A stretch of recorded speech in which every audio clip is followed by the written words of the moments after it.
What have you understood so far? What have you seen?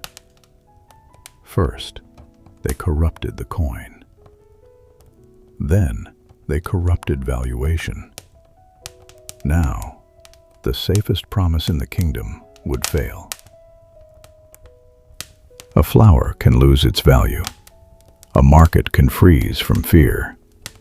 A crowd can be dragged by its own greed.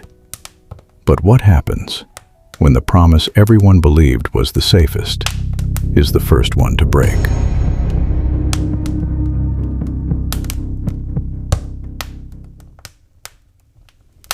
London, 1672. The king stopped paying. Before central banks, before modern finance, before the Bank of England, there were the Goldsmiths, men of metal, men of vaults, men of ledgers. They guarded coins, they stored silver, they weighed gold under candlelight. And slowly, the men who once protected metal became the men who created credit.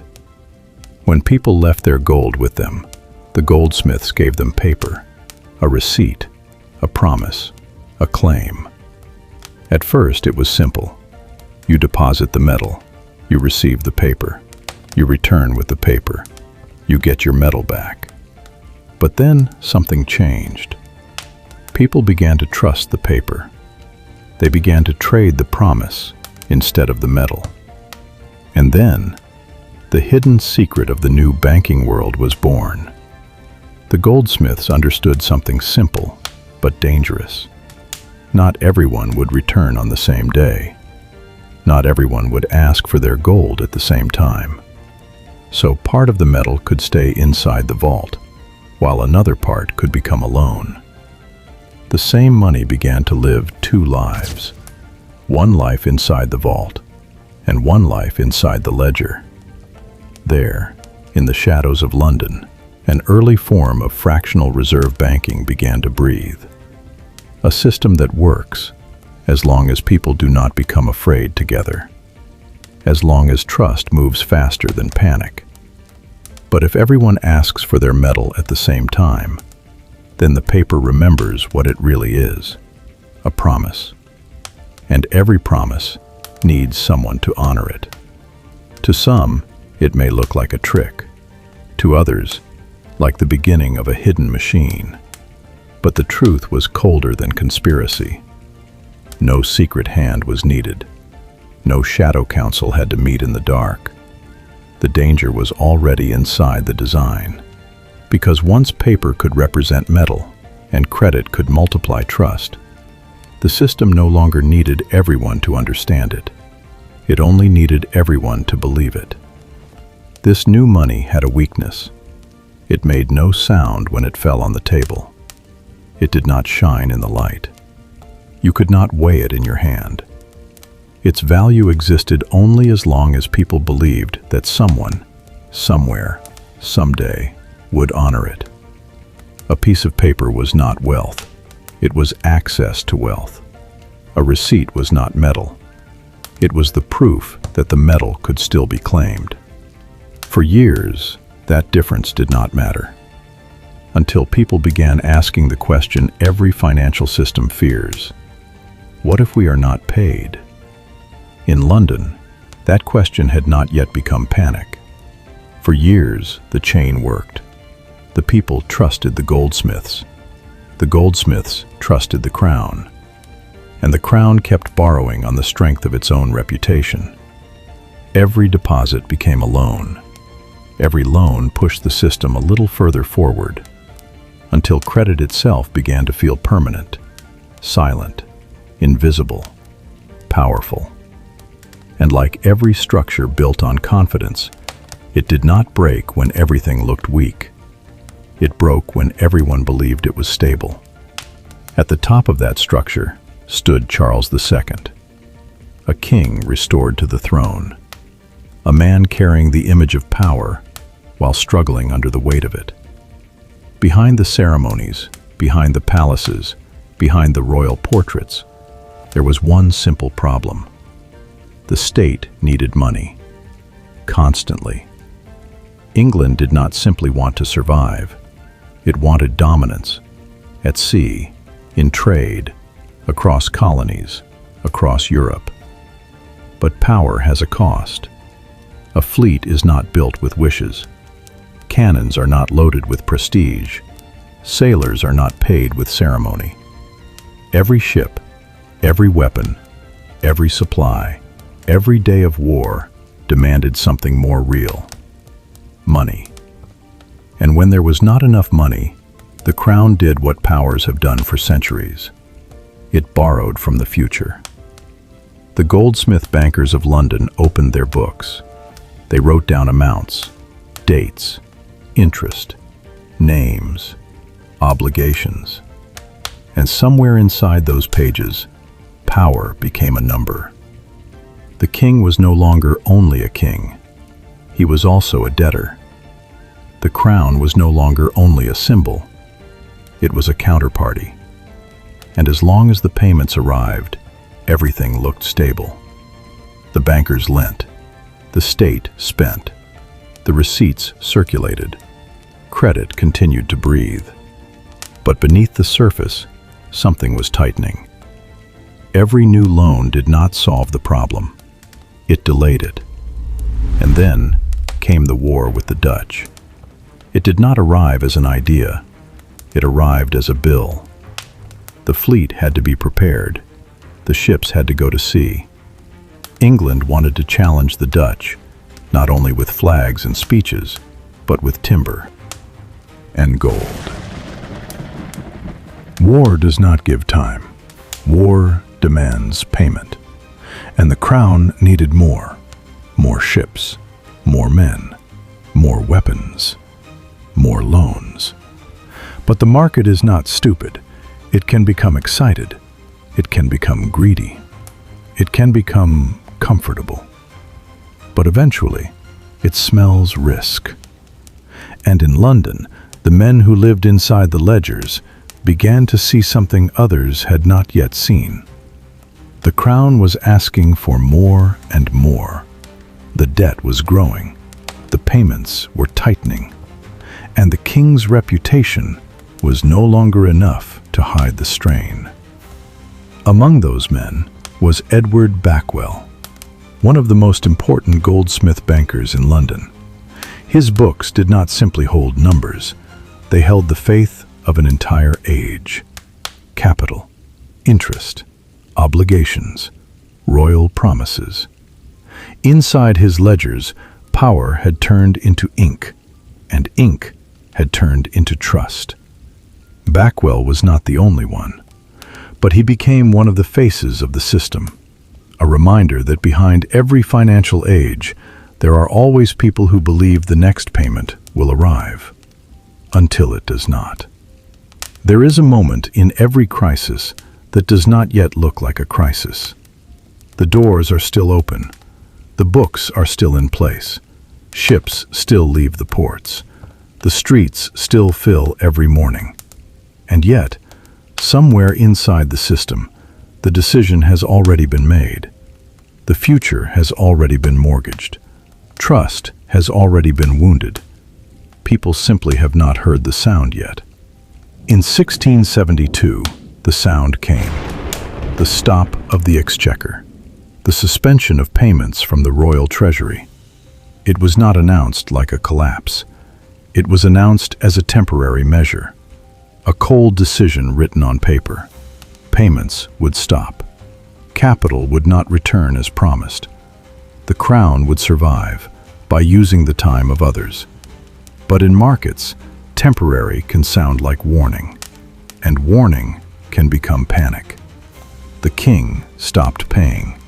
The sentence sounds simple, almost cold, like a line inside an old history book.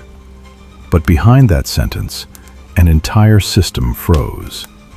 Because the king did not simply owe money to men with gold, he owed money to men who had already built on that repayment. The Goldsmith bankers did not only have their own money inside the books, they had deposits, they had obligations, they had clients who believed their money was safe. And when the crown stopped, It did not stop only one payment. It stopped the flow. The chain that had once been invisible suddenly appeared. And it appeared because it broke. Think about it. A man leaves his coins with a banker. The banker gives him a receipt. Then the banker lends part of that money to the crown. The crown promises repayment. The banker depends on that repayment. The depositor depends on the banker. And all of them depend on something no one truly holds in their hands: the belief that the next payment will arrive. For years, the receipts had felt identical to gold, until the day people wanted the gold itself.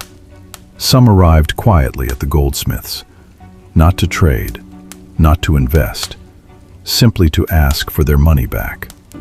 But when the next payment does not arrive, the system does not make noise at first. It does not collapse in flames. It does not scream. First, it freezes. A ledger stays open. An account does not close. A banker looks at the same line again and again. A name, an amount, a date, and beside it, silence. That was the real power of the stop of the Exchequer. It was not only financial damage, it was psychological. Because until that moment, the crown was the top, the final promise, the point on which all other promises rested. If a merchant failed to pay, it was a problem. If a banker weakened, it was a crisis. But if the king himself stopped paying, then the question changed. It was no longer who owes. It became who deserves to be trusted. And that question is more dangerous than debt.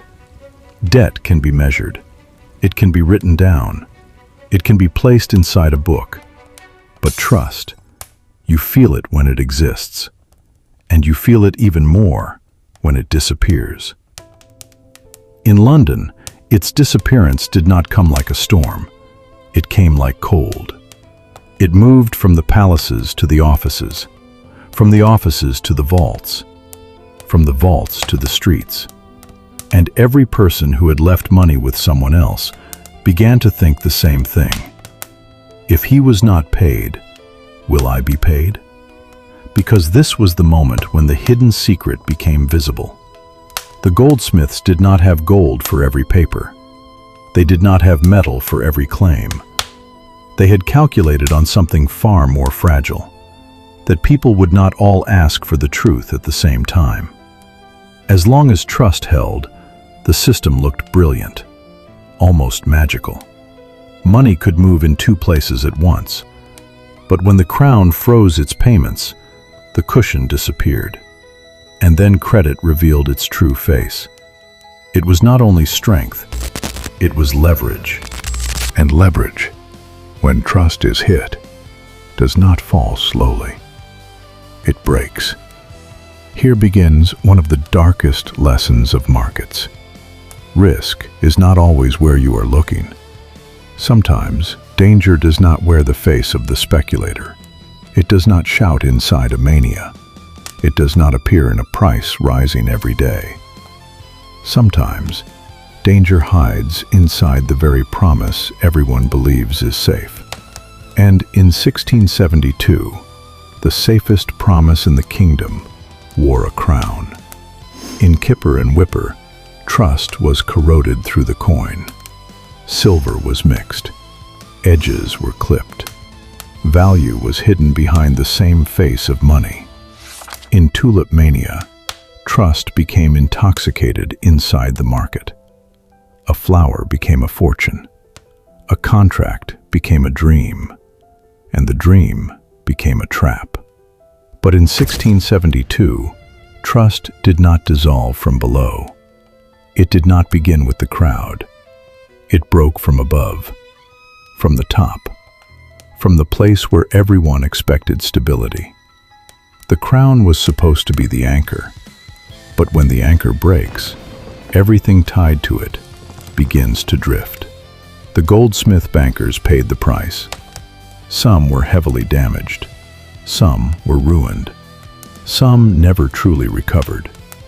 Edward Backwell, and others like him, watched fortunes turn into claims. They watched numbers lose their weight. They watched royal promises freeze on paper. But the damage was not only financial, it was memory. London did not forget that power could change the rules. It did not forget that a king could sign a promise and then suspend it. It did not forget that prestige is not the same as credibility. And from that moment, the market began to demand something more than royal words. It wanted structure. It wanted rules. It wanted mechanisms stronger than personal authority. Because when an economy depends on one man, the economy inherits his weaknesses, his fears, his needs, his wars. If the king needs money, the system is pressured. If the king makes a mistake, the system pays. If the king stops, credit stops with him. And that was now the problem. England could not build an empire on a promise that could be frozen by royal order. It could not finance wars through a system that panicked every time the crown reached its limit. It could not ask the market for trust without offering protection. So, 1672 was not simply an old default. It was a warning. It showed that credit could grow faster than credibility. It showed that the state itself could become risk. It showed that power alone is not enough to support a financial system. Something colder was needed, something harder to break. Not because people suddenly became wiser, but because fear forced them to build stronger walls. After 1672, the market was no longer asking only for money. It was asking for a new way to believe. Not only in one man, not only in a royal signature, but in something designed to outlive both: rules, control, taxation, parliament, institutions. Because before trust could become industrialized, power had to learn that it could not stand alone above the market. People often search for the hand behind the curtain. But in 1672, the curtain was the system itself. The gold was real. The paper was real. The debt was real. The fear was real. And still, almost no one understood how fragile the structure had become until it stopped. Markets do not end when something breaks. They change form. They learn. They adapt. And many times, they build on their own wounds. From the clipped edges of coins to the insane prices of tulips, and now to the frozen debts of a king, the same story kept writing itself. The face changed. The tool changed. The system became more complex, but the core remained the same: trust, greed, debt, fear. And the moment when everyone understands that what they believed was solid was only a promise. Today, centuries later, markets use different names, different screens, different titles, different models. We speak of government bonds, yields, interest rate curves, the risk-free rate, the rate the market treats as its safest reference point, because behind it stands the state, taxation, currency, power. But in 1672, the world learned the hard way that even the safest promise is still a promise. Charles II did not simply suspend payments. He placed a haircut on the expectations of an entire financial century. And he left behind a lesson markets are still trying to forget. Risk-free does not mean there is no risk. It means everyone agrees, until they stop agreeing. The crown had stopped paying. The market had seen risk at the top, and England now faced a question it could no longer avoid. How do you build a financial system when power itself has proven it can break trust? The answer would not come immediately, but it would come. And when it came, it would change the history of money.